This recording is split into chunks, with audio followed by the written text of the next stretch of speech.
महाराज को मंगलाचरण सह आज परम पावन कथा रावणर निर्माण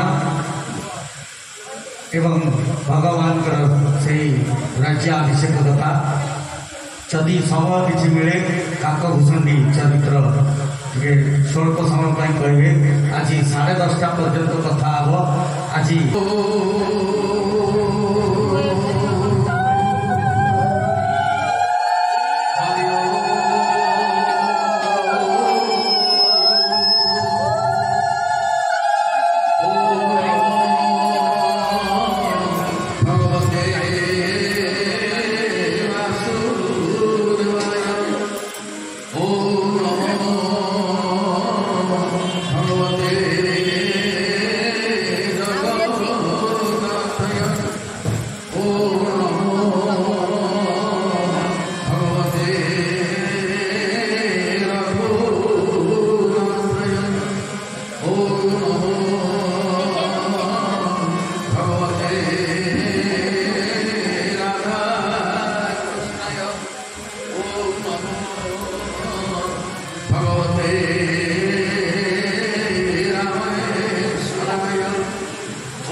ତମ ନାଁ କଣ?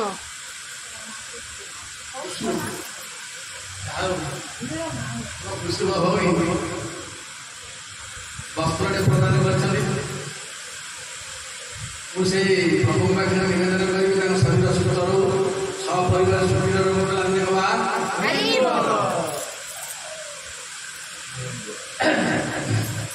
ପୁରାଣ ପ୍ରେମୀ, ଭଗବତ ପ୍ରେମୀ, ବିତକ୍ତ ପଣ୍ଡିତ ମଣ୍ଡଳୀ, ପୁରାଣ ଦର୍ଶୀ, ଧର୍ମ ଦର୍ଶୀ, ମାତୃଶ୍ରା ଭକ୍ତର ମହାପ୍ରଭୁମାନେ, ସମ୍ମାନୀୟ ମୋର ବ୍ୟାସ ମହାଶୟ,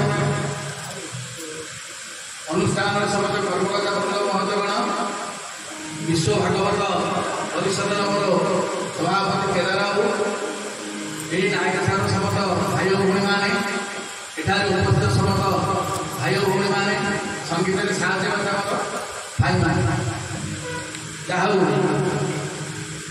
ଚାହୁଁ ଚାହୁଁ 9 ଦିନ ଆଜି ସରିବ, ଏଇ ଭିତରେ ସମୟ ମିଟିଯିବ। ସମୟ କାହାକୁ ଅପେକ୍ଷା କରୁନି। ବାଲ୍ୟ ଅବସ୍ଥା ଥିଲା, ପ୍ରୌଢ଼ ଅବସ୍ଥା ଗଲା, ଯୌବନ ଅବସ୍ଥା ଗଲା, ତାପରେ ବୁଢ଼ାବୁଢ଼ୀ ହେବା ଆଉ ଜାଣିଲ ଯେ ଏଥିରେ କାଳ ପଚିବ, ବୁଢ଼ାବୁଢ଼ୀ ହେଇଥିଲା, ତାହେଲେ ମରଣ ପାଖି ଆସେ। ଯାହା ହଉ ପ୍ରସଙ୍ଗ ଯୋଉଠି ଅଛି ମୁଁ ଧରିବି ତା ପୂର୍ବରୁ ପ୍ରଭୁଙ୍କର ନାମ ଶେଷ ଦିନ ଆଜି, ସେଇ ଶେଷ ଦିନରେ ପ୍ରଭୁଙ୍କର ନାମ ନେବା। ଗଲାବେଳେ ରାମ ନାମ ସତ୍ୟ, ରାମ ନାମ ସତ୍ୟ, ଦଶରଥ ରାମ ରାମ ରାମ ରାମ କହି ପ୍ରାଣ ତ୍ୟାଗ କରିଦେବେ। ସେଇ ପ୍ରଭୁଙ୍କର ନାମ ନେବା, ତାପରେ ପ୍ରସଙ୍ଗ ଆଲୋଚନା କରିବେ। ତାହେଲେ ଶ୍ରୀରାମ ଜୟ ରାମ ଜୟ ଜୟ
ଭାଗବତରେ ଗୋଟେ ପଦ ଅଛି କଲେ ଜୀବ ସାଧୁ ସଙ୍ଗ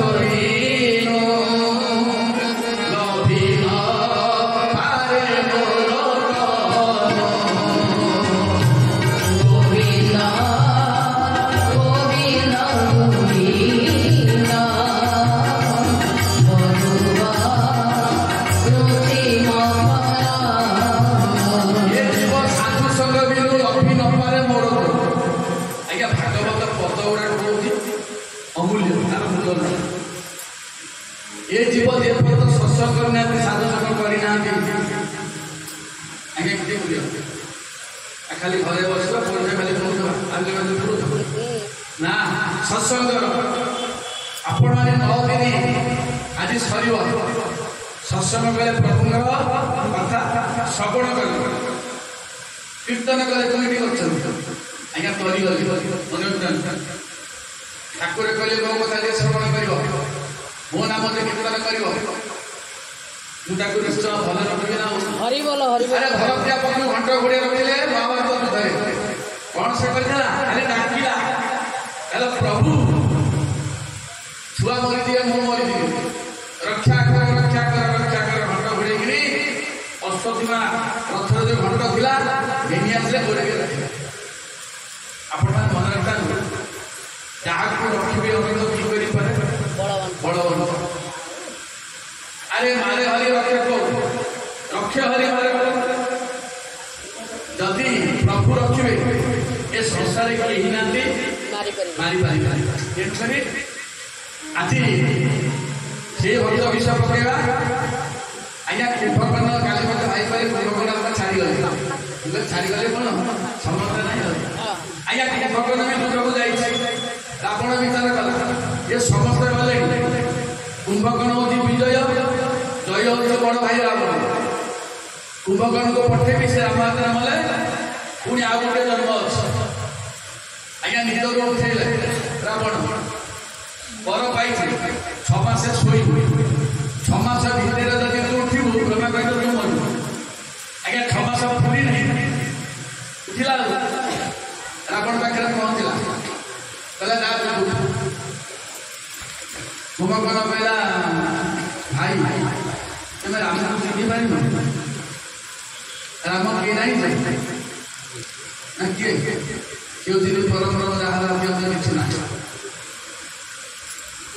तुम्हें सीता को फेर दियो शरण प्रसन्न आज्ञा से जगह कहला कहला हई आम खाद्य को सी खाद्य मुझे राम पाखे शरण प्रसन्न सीता को फेर देवी तू जो युद्ध को नजर के शरण आज्ञा कुंभकर्ण विचार कला ठाकुर तो अवतार नहीं मु तो हूँ किए विजय रामकांत मले पुणी आर बापर जुगे आम भाई जन्मग्रहण पाई और रामकांत मले बलि विजय कौन आज्ञा गला देखो जैसे राम हाथ मला आज्ञा राम बाण पेसिले मुंडा छिड़की जाए गोटे जगह पड़ा आज्ञा जो पड़ा से गोटे ह्रद है से ह्रदर नाम हूँ कपाड़ी ह्रद मन सुगंधा पुष्प आज्ञा को जाइए गली बहुत कथा आज्ञा आपण विचार कला बस सब जगह सिंहासन बस सिंहासन बसी सब जगह आपको एकुटिया कहीं रही यही प्रसंग आलोचना कर रामचंद्र मानस गोस्वामी को लिखा कहले सूर रंजन भंजन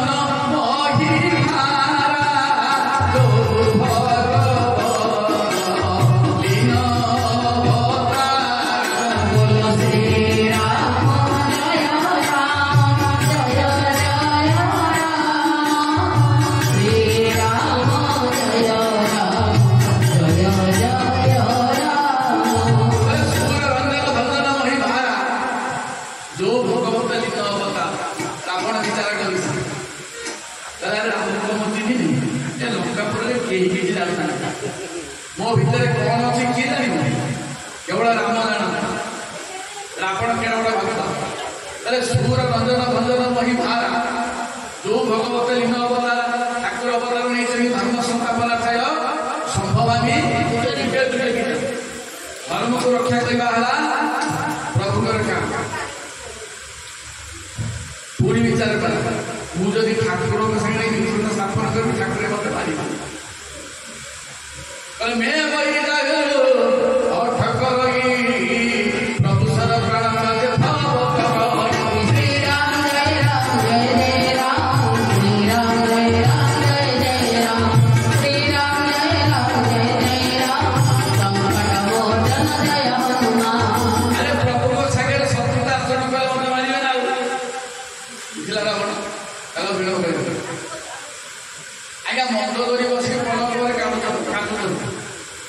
दासी मैंने बुझाऊ रावण ने कौन मन धरी तुम आखिर कौन कर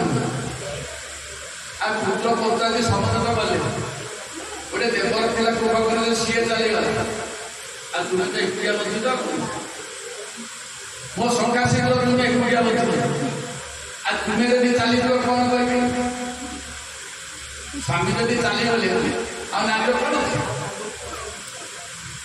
रावण कहला मंद धरी अरे तुम्हें कांदुच कहीं ए संसार असार भल संसार ए संसार कहीं का स्वामी नुहे कहीं का स्त्री नुहे कहीं का पुओ नुहे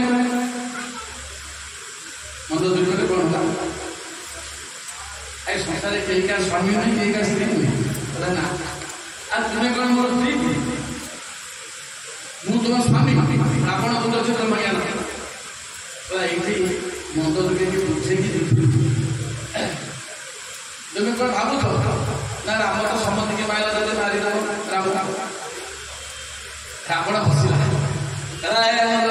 शुणा समय शेष है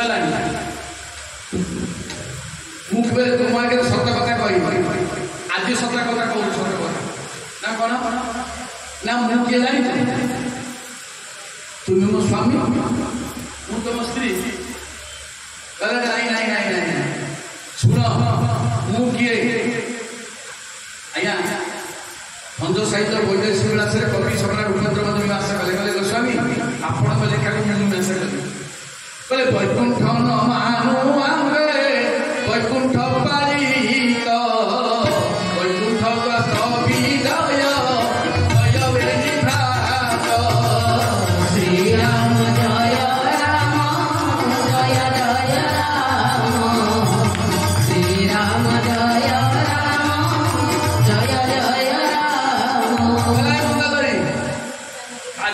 जय सत कथा कहूँ लुचेक रखिपारि मंद दुर्ग कौन है कौन बुझे तो वैकुंठ न मानु आमे वैकुंठ पालित वैकुंठ जो इंद्र तू इंद्र को माने ये जो कुंभकर्ण मु आम वैकुंठ पालित मो ना हूँ जय मो सान भाई ना हूँ कुंभकर्ण विजय अरे मदारी द्वार जगिलु भगवान कहे द्वार छाड़बनी ये सनक सनातन सनंदन सनक कुमार जाई पहुँचले द्वार छाड़बनी राखिकी अभिशाप देले तुम्हें जो आमको हट हटा कल जो प्रकार व्यवहार देख असुर जोड़ी जन्म ग्रहण कर 3 जुगे प्रभु को जाकि जन प्रभु आसिले माँ लक्ष्मी नारायण से पहुँचले आज्ञा अभिशाप देते सनत कुमार भितर से मुखिया नारायण कहले सनत कुमार अरे मो पिला देटा को देल अभिशाप प्रभु कौन को पाक बाहर कहला हाँ कहले जय विजय तुम्हें 3 जुगे असुर की जन्म ग्रहण कर मु 3 जुगे अवतार नहीं तुमरी से सनत कुमार को अभिशाप देले ठाकुर अरे सनत कुमार किसी न बुझी मु आदेश देती मो पिला दिग को अभिशाप देल मु तुमको अभिशाप दूसरी तुम्हें असुर कूड़े जन्म ग्रहण कर भक्त हो बहुत निर्यातना पाइब शेष मुक्ति पाइब आज्ञा से सनत कुमार हेले सत्य जुगे हिरण्यकशिपुर पुओ प्रहलाद भागवत आज्ञा रावण बुझे अरे नंदरी कहीं कांदुच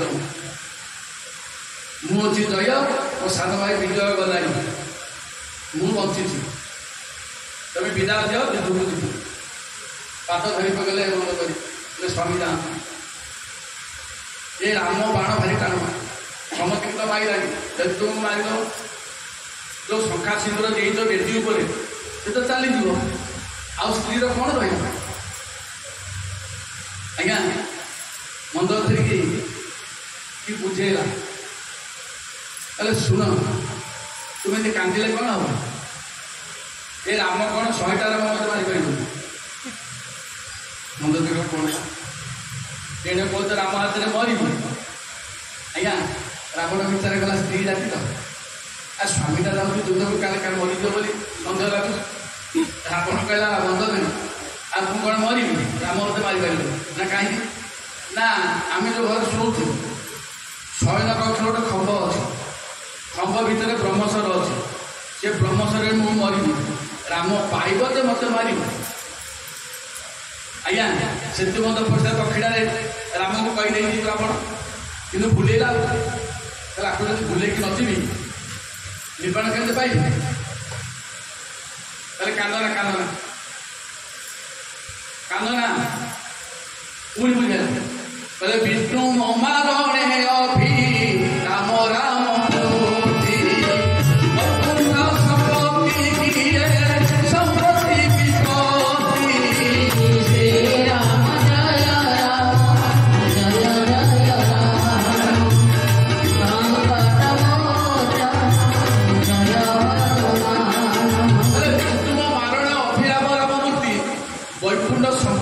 সম্পত্তি বিপদ ହେଲେ ମନ୍ଦ କରିବ। ଠାକୁରେ ଅବତାର ନେଇଥିଲେ ମତେ ମାରିବେ, এই ଯୋଉ ସମ୍ପତ୍ତି ଏଟା ବିପଦ। ବୈକୁଣ୍ଠ ସମ୍ପତ୍ତି ହଉଛି ଅମର, ଆଉ ଯଦି ମରିବ ବୈକୁଣ୍ଠ କରିଦେବେ, ଏଥିରେ କ'ଣ ଅଛି? ତାହେଲେ ଆପଣ ତ ମରିଯିବେ, କ'ଣ କରିବୁ? ମୋ ଶଙ୍କା ଚାଲିଯିବ, ଇଏ ଶଙ୍କା ଚୋରି ଗଲା, ବିଧବାତ ହେବି। ରାବଣ କହିଲା, ତାହେଲେ ସେ କେବେ ମାରିପାରିବନି। ତୁମେ କାମ କର ମନ୍ଦ ଧରି, ବ୍ରହ୍ମସର ଯୋଉ ଖମ୍ବରେ ଅଛି ସେଇଠି ଯାଇକି ଜଗିକି ରୁହ। ମୁଁ ଯାଉଛି ଯୁଦ୍ଧକୁ ବର ବେଶ ସଜେଇ। ଆଜ୍ଞା ବର ବେଶରେ ସଜେଇ, ବର ବେଶରେ ଯାଉଛି ଯୁଦ୍ଧ ବେଶରେ ସଜେଇ ଦେଲେ ରାବଣକୁ, ଏବଂ ରାବଣ ଚାଲିଲା ବିଦା ନେଇ। କେଉଁଠି ଗଲା? ଅଶୋକ ବାଟିକା। କହିଲା ଏ ଏତିକଟା ଏ ଅଶୁଣୀମାନଙ୍କୁ ନେଇକି ପଳା, ଖଣ୍ଡେ ବାର୍ତ୍ତା ପୁଣି ମାଙ୍କ ସାଙ୍ଗରେ କଥାବାର୍ତ୍ତା ହେବ। ଆଜ୍ଞା ସୀତା ବସିଛନ୍ତି, ପାଦ ତଳେ ଆଣ୍ଠୁ ମାଡ଼ିକି ବସିଗଲା ରାବଣ। କହିଲା ମା ଏ ଜଗତ କହୁଛି ମୁଁ ତୁମକୁ ହରଣ କରିକି ମା ଉପରେ କଥାବାର୍ତ୍ତା, ଏ ଜଗତ ଯେତେ କହିଲେ ସୁଦ୍ଧା ମୁଁ ମାନିବିନି। କାହିଁକି କେବଳ ମା ଜାଣନ୍ତି, ପୁଅ ଜାଣନ୍ତି। ସୀତା କହିଲେ ରାବଣ କ'ଣ ହେଲା, ଆରେ କାହିଁକି ଆସିଲୁ, ଆଜି କ'ଣ ହେଇଛି କି, ତୁ ଆଖିରେ ଲୁହ କାହିଁକି? ରାବଣ କହିଲା, କହିଲା ମା ଆଜି ହେଉଛି ମୋର ଶେଷ ଦେଖା ତୁମ ସାଙ୍ଗରେ, ମୁଁ ଯାଉଛି ବାପାଙ୍କ ସହିତ ଯୁଦ୍ଧ କରିବାକୁ। ଏ ମା ମୁଁ ଯାଉଛି, ବାପ ପୁଅରେ ଯୁଦ୍ଧ ହବ, ମତେ ଆଶୀର୍ବାଦ କର। ଆଜି ତୁମ ସହିତ ଦେଖା ସାକ୍ଷାତ ଆଉ ଦେଖା ହେଇପାରିବନି। ଏ ମା ତୁମେ ମୋର ମା, ମୁଁ ତୁମର ପୁଅ, ଆଜି ତୁମେ ମତେ ଆଶୀର୍ବାଦ କରିବ। ବାପା ସପକ୍ଷରେ ରହିବ କି ପୁଅ ସପକ୍ଷରେ? ରାବଣ କାନ୍ଦୁଛି, ଆଖିରୁ ଧାର ଧାର ଲୁହ ଗଡୁଛି। ରାବଣ କହିଲା ମା ଗୋଟିଏ ପୁଅ ପାଇଁ ମା ମାନେ କେତେ ତପସ୍ୟା କରନ୍ତି। ଏ ମା ଏ ପୁଅ ପାଇଁ କିଛି ଦେଇପାରନ୍ତି? ଶେଷ ଦିନରେ ମୁଁ ଯାଉଛି ଯୁଦ୍ଧକୁ, ଆପଣ ମୋ ସପକ୍ଷରେ ରହିବେ କି ବାପା ସପକ୍ଷରେ? ରାବଣ କାନ୍ଦୁଛି, ଧାର ଧାର ଲୁହ ଗଡ଼ି ଯାଉଛି। ସୀତାଙ୍କ ମନ ତରଳିଗଲା। ହେଲେ ରାବଣ ତୁ କାନ୍ଦ, ଆରେ ପୁଅ ଯଦି କାନ୍ଦିବ ମା କାନ୍ଦିବ। ସୀତାଙ୍କ ଆଖିରୁ ଧାର ଧାର ଲୁହ ଗଡ଼ି ପଡ଼ିଲା। ହେଲେ ରାବଣ ଯା, ବାପା ମତେ ଯୁଦ୍ଧରେ ହାରିଯାଆନ୍ତି, ତୋ ସପକ୍ଷରେ ମୁଁ ରହିବି, ରଥରେ ତୋତେ କୋଳରେ ଧରିକି ବସିଦେବି, କାଳି ରୂପରେ ଦୁର୍ଗା ଉପରେ। ଯା, ବୋଲ ସତ୍ୟାନନ୍ଦ ଭଗବାନ କି, ହର ମହାଦେବ କି। କେତେ ରାମ ଆସିଲା ତୋତେ ମାରିବେ ଦେଖିବ, ବାପା ତୋତେ ମାରିପାରିବେ ନାହିଁ। ଏ ପର୍ଯ୍ୟନ୍ତ କୋଳରେ ମୋର ତୁ ବସିଥ। ସଜଣ ଆଜି ରାବଣ ଚାଲିଗଲା,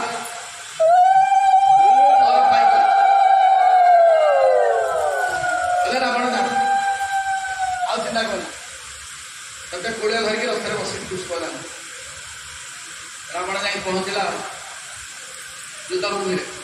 ମା ବସିଛନ୍ତି ରଥରେ, କେହି ଦେଖିପାରୁନାହାନ୍ତି। ବିଭୀଷଣ କହିଲେ ପ୍ରଭୁ ରାବଣ ଆସୁଛି, ଯୁଦ୍ଧ ଆଜ୍ଞା ଲାଗିଲା ତୁମୁଳ ଯୁଦ୍ଧ। ରାମଚନ୍ଦ୍ର ଯେତେ ବାଣ ମାରୁଛନ୍ତି 10ଟା ମୁଣ୍ଡ କଟୁଛି, ପୁଣି 10ଟା ମୁଣ୍ଡ ତୋଡ଼ି ହେଉଛି। ରାମଚନ୍ଦ୍ର ବିଚାର କଲେ କି ପ୍ରଭୁ କ'ଣ ଜାଣିନାହାନ୍ତି ରାବଣ କେତେ ବୋଲି? ପଚାରିଲେ ବିଭୀଷଣ, କହିଲେ ବିଭୀଷଣ ଏ ରାବଣ କ'ଣ ମରୁନି? କହିଲେ ପ୍ରଭୁ ରାବଣ କେନ ମରିବ? କେମିତି ମରିବ? ସେ ମରିବନି। କାହିଁକି? ମୁଁ ମିଛ ଆଚରଣ କରିବେ, ସତ୍ୟକୁ ଛାଡ଼ିକିରି ବେଣୁରାଜା ଭଳିଆ ଯଜ୍ଞରେ ମରିବ। ତେଣୁକରି ପ୍ରଭୁ ସତ୍ୟକୁ ଆଚରଣ କରିବେ, ସତ୍ୟକୁ କେବେ ଛାଡ଼ିବେନି। ଯୁଗେ ଯୁଗେ ସତ୍ୟ ଅଛି, ସତ୍ୟ ନଥିଲା ଆଜ୍ଞା ଆମେ ଚାଲିପାରିବାନି। ଆଜ୍ଞା 9 ନମ୍ବର ମୁଣ୍ଡ କଟିଲା, ବାକି ଗୋଟିଏ ମୁଣ୍ଡ ରହିଲା। ହେଲା ପ୍ରଭୁ ଶେଷ ସମୟ ଆସିଲା, ଆପଣ ମତେ ବିଦାୟ ଦେବେ। ହେଲେ କ'ଣ ବିଦା ଦେବି? ନା ପ୍ରଭୁ ଟିକେ ମାଆଙ୍କୁ ଡାକିଲେ ହନୁମାନ ପ୍ରଭୁ। କହିଲେ ହନୁ ଯା ସୀତାଙ୍କୁ ଆଣିବୁ, ଯେ ଚଲେଇ ଚଲେଇ ଆଣିବୁ। ଆଜ୍ଞା ସେଇଠି ସୈନ୍ୟମାନେ କହିଲେ, ସୀତାଙ୍କୁ ତ ଦେଖିନାହାନ୍ତି। କହିଲେ ପ୍ରଭୁ ସୀତା ମାଇ କଣ୍ଡିରେ ଆମକୁ ଜଣା ନାହିଁ। ଆଜ୍ଞା ଏ ପହଡ଼ିଟା ଏବେ ସୁଦ୍ଧା ଅଛି, 7 ଖଣ୍ଡ ରାମାୟଣ ସରିଲା, ସୀତା ମାଇ କଣ୍ଡିରେ ଜଣା ନାହିଁ। ଆଜ୍ଞା ହନୁମାନ ଯାଇ ସୀତାଙ୍କୁ ଆଇଲେ, ଛିଡ଼ା କରିଦେଲେ। ରାବଣ କହିଲା ପ୍ରଭୁ ଗୋଟିଏ ମସ୍ତକ ଅଛି, 9ଟି ମୁଣ୍ଡ କଟିଗଲାଣି। କହିଲା ପ୍ରଭୁ ଆପଣ ଅନ୍ତର୍ଯାମୀ ପୁରୁଷ, ମା ହେଲେ ଲକ୍ଷ୍ମୀ, ତେଣୁକରି ତୁମେ ଗୋଟେ କାମ କର, ନରନାରାୟଣ ରୂପ ଦେଖିବି, ଚତୁର୍ଥା ମୂର୍ତ୍ତି ଦେଖିଲେ ଯାଇକି ମରିବି, ପ୍ରାଣ ଜୀବନ ଜୀବନି। ଆପଣ ସୀତାଙ୍କ ମା ଗୋଟିଏ କୋଳରେ ଧର ବସନ୍ତୁ, ମୁଁ ଦେଖିବି। ଆଉ ଆଜ୍ଞା ଯେତେବେଳେ ସୀତାଙ୍କୁ କୋଳରେ ଧରିବାକୁ ଯାଆନ୍ତି, ରାବଣ କହିଲା ପ୍ରଭୁ ରୁହ ରୁହ ରୁହ, ଆପଣ ମର୍ଯ୍ୟାଦା ପୁରୁଷ କି ନା? କାହିଁକି? ଆପଣ ତ ମର୍ଯ୍ୟାଦା ପୁରୁଷ ନୁହେଁ। ଆଜ୍ଞା ଜଗତକୁ ଶିକ୍ଷା ଦେଲା ରାବଣ, କହିଲା ଜଗତବାସୀ ଶୁଣ, ହେଲେ ପ୍ରଭୁ ଆପଣ କେବେ ମର୍ଯ୍ୟାଦା ପୁରୁଷ ହୋଇପାରିବେ ନାହିଁ। ନା କାହିଁକି? ଠାକୁରେ ମା ମନା କରିଥିଲେ ବାପୁରେ, ଦଣ୍ଡକାରଣ୍ୟରେ ବାସ କରିବୁ ନାହିଁ, କୌଣସି ସ୍ତ୍ରୀ କି ପରାଭବ ଦେବୁ ନାହିଁ। ଆପଣ ଦଣ୍ଡକାରଣ୍ୟରେ ବାସ କଲେ ପଞ୍ଚବଟିରେ। ଆଚ୍ଛା ମୋ ଭଉଣୀ ସୁପର୍ଣ୍ଣରେ କ'ଣ କରିଥିଲା କହିଲେ? ଆରେ ସ୍ତ୍ରୀର ମନ, ଗୋଟେ ଝିଅଟିଏ ଭଲ ସୁନ୍ଦରିଆ ବର ଖୋଜେ, ବାପ ମା ଖୋଜନ୍ତି। ଯଦି ତା ନିଜର ମନ ହେଲା, ପସନ୍ଦ କଲା ଆପଣଙ୍କୁ ବାହା ହେବାକୁ, ଆପଣ ମନା କରିଥାନ୍ତି। ଆପଣ କ'ଣ କଲେ? ନିଜ ସାନ ଭାଇ ଦ୍ୱାରା ମୋ ଭଉଣୀର ନାକ କାନ ଛେଦନ କଲେ। ଆପଣ କି ମର୍ଯ୍ୟାଦା କରୁଛନ୍ତି? ରାମଚନ୍ଦ୍ର ବିଚାର କଲେ ଧନ୍ୟ ଧନ୍ୟ ରାବଣ, ଆରେ କୋଉଠୁ ଶିଖିବି ରାଜନୀତିରେ? ଆଉ ଏଟା ସତ କଥା। ରାବଣ ବୁଝଉଛି। ତାହେଲେ ପ୍ରଭୁ ଆପଣ କ'ଣ ମର୍ଯ୍ୟାଦା ପୁରୁଷ? ଗୋଟେ ସ୍ତ୍ରୀଟାକୁ ନିର୍ଯାତନା କଲେ। ତାହେଲେ ଠାକୁରେ ଜଣକୁ ମାଇଲେ, ତା ସ୍ତ୍ରୀକି ବିଧବା କଲେ, ଆଉ ଜଣକୁ ରକ୍ଷା କଲେ। ଆପଣ ଗୋଟେ ମର୍ଯ୍ୟାଦା ପୁରୁଷ? ତାହେଲେ ଠାକୁରେ ଆପଣ ମର୍ଯ୍ୟାଦା ପୁରୁଷ ନୁହଁ। ଆଉ କହିବି ନା କହୁନ? ତାହେଲେ ଠାକୁରେ ବାପା ଆଗରେ ପୁଅକୁ ମାରିନ? ଆଜ୍ଞା ସିନା ରାମଚରିତ ମାନସ ନାହିଁ, ଓଡ଼ିଆ ରାମାୟଣ ଅଛି। ବିଭୀଷଣ ପୁଅ ତରୁଣୀ ସେନକୁ ବାପା ଆଗରେ ମାରିବ। ଆଜ୍ଞା ଯଦି ତରୁଣ ସେନ ମରିଗଲା, ବିଭୀଷଣ ଆଖିରୁ ଧାର ଦଣ୍ଡ ବଢ଼ିଗଲେ। ରାମଚନ୍ଦ୍ର କହିଲେ ବିଭୀଷଣ କାନ୍ଦୁଛ କାହିଁକି? ତାହେଲେ ପ୍ରଭୁ ଇଏ ଯିଏ ମଲା ମୋ ପୁଅ। ତାହେଲେ ବିଭୀଷଣ କେବେ ଭୁଲ କାମ କଲ? ଆରେ ମତେ ଯଦି କହିଥାନ୍ତ ମାନିନଥାନ୍ତି। କହିଲେ ନାଇଁ ପ୍ରଭୁ, ଆଜ୍ଞା ସେ ତରୁଣ ସେନ ବର ପାଇକି ଆସି ପ୍ରଭୁଙ୍କ ହାତରେ ମଲେ, ନାଭି ବ୍ରହ୍ମ ବାଣରେ ଠାକୁରେ ମାଇଲେ। ସେ ଗନ୍ଧର୍ବ ଅଭିଶାପ ପାଇକି ଦୁର୍ବାସାଙ୍କ ଠାରୁ। ହେଲେ ପ୍ରଭୁ ଆପଣଙ୍କ ବାଣରେ ସେ ମୁକ୍ତି ପାଇଲା। କିନ୍ତୁ ରାବଣ ବତେଇଲା ରାମ ବାପା ଆଗରେ ପୁଅକୁ ମାଇଲ ବର୍ତ୍ତମାନ ପୁରୁଷ କହିଲ ରାମ ଚୁପକି ଛିଡ଼ା ଆଜି ସୀତାଙ୍କୁ ରାବଣ କହୁଛି କହିଲେ ମା ତୁମେ ତ ସତ୍ୟ ଆଉ ତୁମ ବାପାଙ୍କ ଗୋଡ଼ରେ ବସୁନ। ଯେତେବେଳେ ବସିବାକୁ ଯାଆନ୍ତି ସେଠି ରାବଣ କହିଲେ ମା ଆଉ ତୁମେ କୋଉ ଶକ୍ତି କହିଲ ନା କାହିଁକି ମୁଁ କ'ଣ ଅସତ୍ୟ ତୁମେ ଅସତ୍ୟ ନୁହେଁ। ଆରେ ସ୍ୱାମୀଙ୍କ କଥା ଛାଡ଼ ଶାଶୁ ଶ୍ୱଶୁର କଥା ଯୋଉ ବୋହୂ ନ ମାନେ ତାକୁ ଅସତ୍ୟ କହନ୍ତି। ତା କହିଲେ କ'ଣ ହେଲା ମୁଁ ମାନିନି ନା କୋଉଠି ମାନିଛ ଆଜ୍ଞା ଭଣ୍ଡ ସାହି କହିଲେ ବିପିନରେ ପିନ ପୂର୍ବ ଦ୍ରବ୍ୟ ଦେଖି ନ ମାଗିବ ବେନିଶର ମଧ୍ୟରେ ଆଦର ବିପଥରେ କରିଥିବୁ ବାସ୍ପେ ତିନ୍ତିଲାଉର ବାକ୍ୟ ନସ୍ପୁରେ ମୁଖୁ ତାଙ୍କର ବାସ୍ପେ ତିନ୍ତିଲାଉର। କହିଲେ ମା ଶାଶୁ କ'ଣ କହିଥିଲା ଆସିଲା ବିପିନରେ ପିନ ଉରଜା ଅପୂର୍ବ ଦ୍ରବ୍ୟ ଦେଖି ନ ମାଗିବ। କହିଲେ ମା ଏ ବୋହୁ ସେତେ ପୁଅ ସାଙ୍ଗରେ ଯାଉଛୁ ଜଙ୍ଗଲରେ ଅପୂର୍ବ ଦେଖିଲେ ମାଗିବୁନି। କାହିଁକି ମାଗିବୁନି ନା ଜଙ୍ଗଲରେ କିଛି ମିଳିବନି ତୁ ରଜାଘର ବୋହୁ ଏଠି ସବୁ ମିଳିବ ଯାହା ମାଗିବୁ ତତେ ଦିଆଯିବ। ଜଙ୍ଗଲରେ ମୋ ପୁଅକୁ ମାଗିବୁନି କାହିଁକି ତତେ ଦେଇପାରିବନି ତୁ ରଜାଘର ଯିବ କାଳେ କ'ଣ। କହିଲେ ମା ମୁଁ ଗୋଟେ ମୃଗ ପଠେଇଥିଲି ଆପଣ କ'ଣ ଭାବିଲେ କହିଲେ ଏଇଟା ସୁନାର ମୃଗ ସୁନାର ମୃଗ ନୁହେଁ ସୁନା ଦେଖିବାକୁ ଯେମିତିଆ ସେମିତି ମୃଗଟା ଦେଖାଯାଉଥିଲା। ଆପଣ କ'ଣ କଲେ ସ୍ୱାମୀ କି ମାଗିଲେ ଶାଶୁ କଥା ରଖିଥିଲେ କି ଆଜ୍ଞା ସୀତା ମନେ ମନେ ବିଚାରରେ ରାବଣ ଏତେ କଥା କେହି ଯାଇନା। ଆଜ୍ଞା ରାବଣ ହଉଛି ଭବିଷ୍ୟତଦର୍ଶୀ ବ୍ରହ୍ମକୁ ଚିହ୍ନି ଶେଷର ସୀତା ବିଚାର କଲେ ରାବଣ ଏତେ କଥା କେହି ଯାଇନା।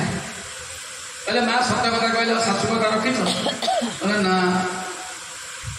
ତାହେଲେ ବସିପାରିବନି। ଆଜ୍ଞା ରାବଣ ବିଚାର କଲା ଏମିତି ଯୁକ୍ତ କରି ବଡ଼ ଅସୁବିଧା ହେବ ନାଇଁ ପ୍ରଭୁ ଆପଣଙ୍କୁ ଶିଖିବା ପାଇଁ ମୁଁ ଏଇ କଥାଟି କହିବି।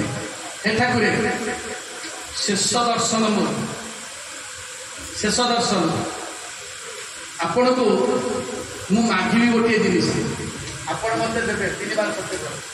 ଆଜ୍ଞା ସତ୍ୟ ସତ୍ୟ 3 ବାର ସତ୍ୟ ଦେବକାମାରେ ଥରିଲେଣି ଶେଷ ମସ୍ତକରେ ମାଗୁଛି ରାବଣ ଦେବକାମାରେ ଥରିଲେଣି ଯଦି ମାଗିଦେବ ରାବଣ ଜୀବନ ଠାକୁରେ ଦେଇଦେବେ। ଆଜ୍ଞା ଯିଏ ଭକ୍ତ କେବେଲେ ଜୀବନ ମାଗେ ନାହିଁ ଜୀବନ ମାଗେ ନାହିଁ। ହେଲେ ପ୍ରଭୁ ରାମଚନ୍ଦ୍ର କହିଲେ କ'ଣ ମାଗୁଛୁ ମାଗ ଦେଇଦେବି ଯାହା ମାଗିବୁ ତାହା ଦେବି ଚାହିଁଲେ ବଞ୍ଚେଇ ଦେବି। ରାବଣ କହିଲେ ପ୍ରଭୁ ମୁଖରୁ ବଞ୍ଚିବାର ଦରକାର ନାହିଁ ଯେ ମାଗୁଛୁ ଧନ ମାଗ। କହିଲେ ନାଇଁ ପ୍ରଭୁ। ଆଜ୍ଞା ଆଜିକାଲି ସେ ଭଦ୍ରକ ସମସ୍ତେ ସ୍କୁଲ ପିଲାମାନେ ଯାଉନାହାନ୍ତି ଆଜିକାଲି ଦେବା ରାମକୃଷ୍ଣ ନନ୍ଦଙ୍କର ଲେଖା କହିଲା ହେ ଦୟାମୟ ବିଶ୍ୱ ବିହାରୀ ହେ ନ ଦୟା ପ୍ରଭି ମୋର ଗୁହାରୀ।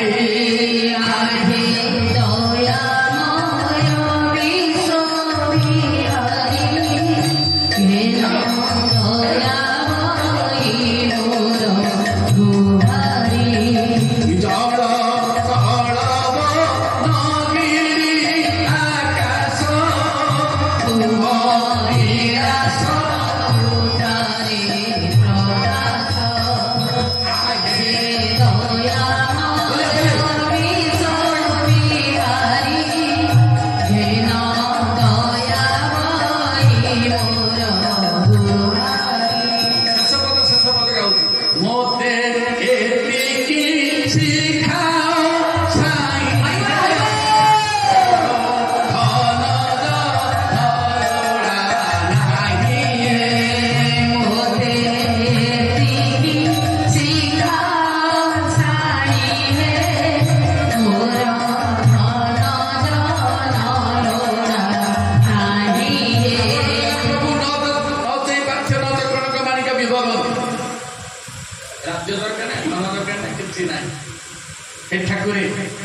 ମାଗିବି ଆପଣ ଦେବେ ମୁଁ ଦେବି।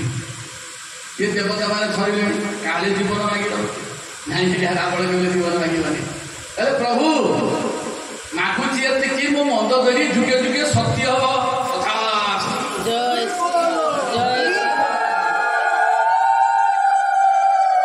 ଆରେ ରାବଣ ଏଇକି ବର ମାଗିଲୁ, ଆରେ ଏଇକି ବର ମାଗିଲ ତୁମେ।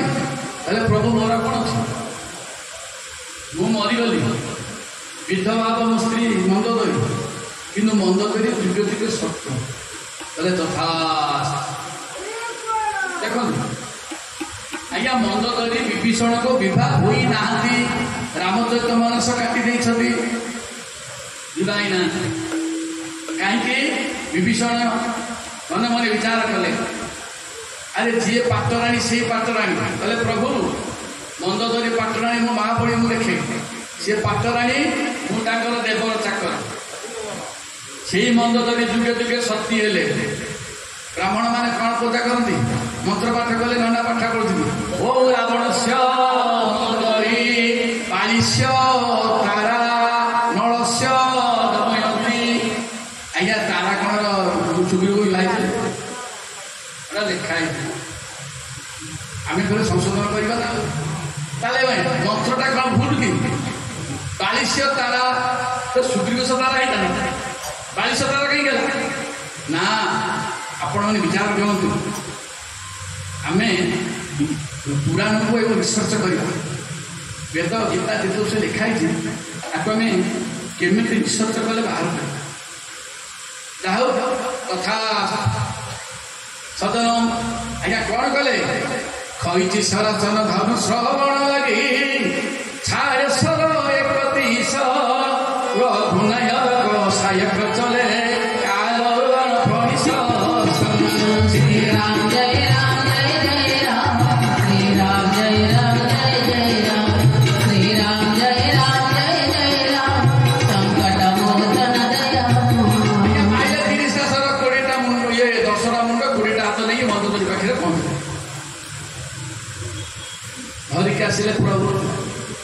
ଆଉ ତୁ ତ ଘଟଟା ଦେଇଥିଲୁ, ଘଟଟାକୁ ନେଲୁ। ଆଜ୍ଞା ଘଟଟାକୁ ଦେଇଛି କିଏ? ସେଇ ନା। ଆଉ ଘଟଟାକୁ ନା ସେଇ ଆମେ ରଖିପାରିବା? ମାତୃଗର୍ଭରେ ଘଟକୁ ଦେଲେ ସେଇ।